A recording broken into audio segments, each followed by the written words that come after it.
Γεια σας και πάλι. Εδώ βλέπετε τη συνέχεια από μια συνεδρία που έχω ξανανεβάσει. Θέλω λίγο να δείτε πώς χρησιμοποιούμε το χέρι όταν θέλουμε να κάνουμε στήριξη. Έχω βέβαια βάλει πάλι σε λίγο πιο γρήγορο ρυθμό την συνεδρία, γιατί σαφώς θέλω να μην είναι τόσο μεγάλο και κουραστικό το βίντεο.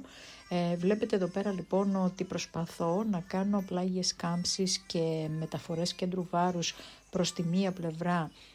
που είναι το χεράκι με μευτική παράλυση, γιατί πραγματικά όλη η διαδικασία κίνησης αυτού του παιδιού, όλη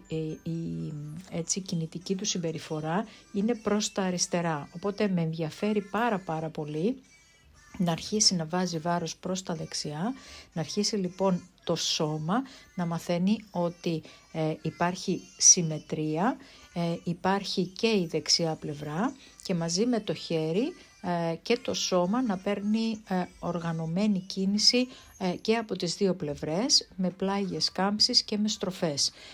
Με αυτόν τον τρόπο, εφόσον υπάρχει μεταφορά βάρους προς τα δεξιά, αρχίζει και το χέρι και μπαίνει σε μια διαδικασία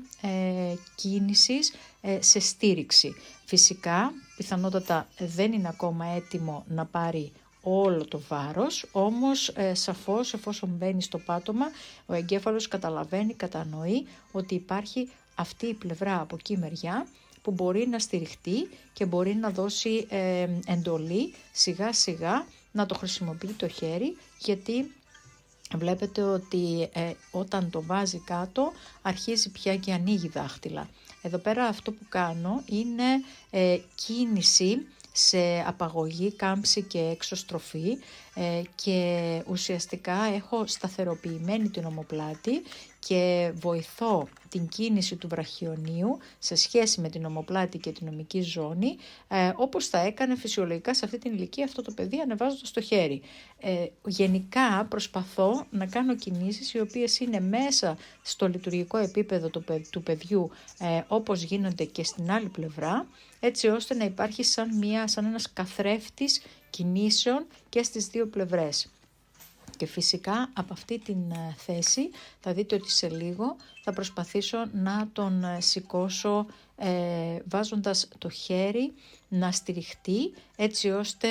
όπως θα το έκανε σε αυτή την ηλικία να έρθει προς τα 4, να βάλει βάρος όπως κάνουμε τώρα και να σηκωθεί στην όρθια θέση. Θα δείτε λοιπόν ότι το χρησιμοποιεί αρκετά καλά, βέβαια δεν βάζει πάρα πολύ βάρος, όμως ουσιαστικά με ενδιαφέρει να πάρει το μήνυμα ο εγκέφαλος ότι υπάρχει και αυτή η πλευρά από εδώ, υπάρχει αυτό το χέρι το οποίο μπορώ να το χρησιμοποιήσω και να στηριχτώ επάνω του. Βλέπετε ότι ακόμα έχουμε αρκετή δουλειά, αρκετά πράγματα που πρέπει να γίνουν, όμως σίγουρα σιγά σιγά χτίζουμε ένα λειτουργικό επίτευγμα και σιγά σιγά με υπομονή και επιμονή θα πάρουμε τα αποτελέσματα που πρέπει να πάρουμε και θέλουμε να πάρουμε. Η όρθια στάση σαφώς είναι επηρεασμένη και όπως βλέπετε υπάρχει και μία ασύμμετρη κατανομή του κέντρου βάρους προς την πλευρά την αριστερή, δηλαδή η αριστερή πλευρά είναι αυτή που παίρνει το περισσότερο βάρος, όμως πάντα σε σχέση με την δεξιά το πόδι και το χέρι αρχίζουν λίγο να ισορροπούν μέσα από τις συνεδρίες, μέσα από τη φυσικοθεραπευτική παρέμβαση, και ο σκοπός σε αυτή την άσκηση είναι να μεταφέρω το κέντρο βάρους και από τη μία και από την άλλη πλευρά, έτσι ώστε ο εγκέφαλος να αρχίσει να εκπαιδεύεται